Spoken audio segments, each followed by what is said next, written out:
King Nebuchadnezzar and the Babylonians worshipped idols and false gods.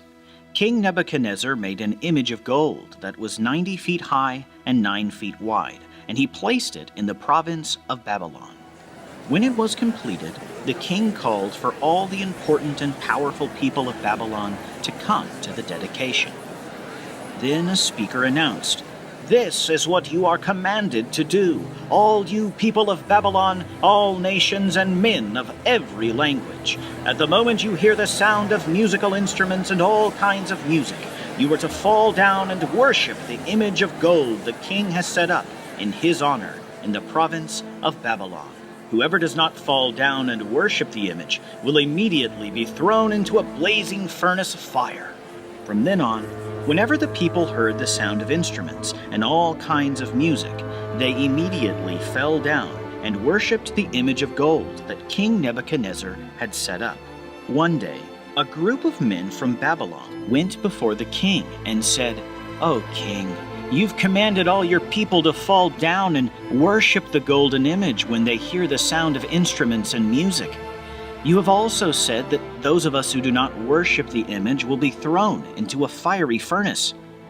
We are here to tell you that there are some Jews, Shadrach, Meshach, and Abednego, whom you have set over the affairs of Babylon that refuse to worship your gods or bow to your golden image." When the king heard this news, he became furious and had Shadrach, Meshach, and Abednego brought before him. King Nebuchadnezzar asked, "Is it true that you do not worship my gods or bow to the golden image I set up? If this is true, then I will give you a chance to bow and to worship my golden image. But if you do not, then all three of you will be thrown into the fiery furnace. And what God will be able to rescue you from my hand?" The men replied to the king, "O Nebuchadnezzar, we cannot defend ourselves in this matter. Our God can certainly save us from the blazing furnace. Even if he does not, we want you to know, O king, that we will not serve your gods or worship the golden image you have set up." Then the king, furious with rage, ordered the furnace to be heated 7 times hotter than usual. Shadrach, Meshach, and Abednego were tied up with rope by the king's strongest soldiers and thrown into the fiery furnace. The blazing fire was so hot that the soldiers were immediately killed.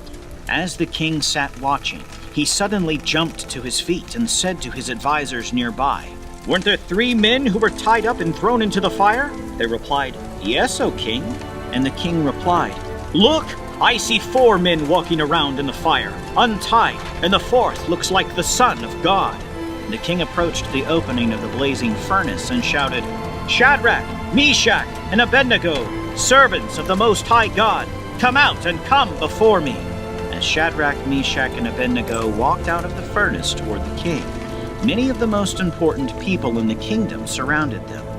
They saw that their bodies had not been burned, and not a hair on their head had been singed. Their ropes had not been scorched, and they did not even smell like fire.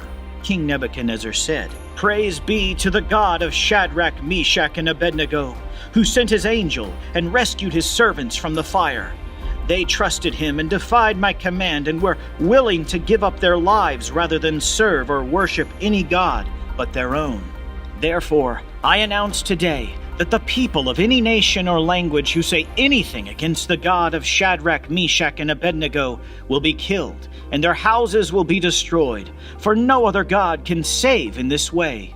Then the king, in great awe and respect to God, made Shadrach, Meshach, and Abednego very successful in the kingdom of Babylon.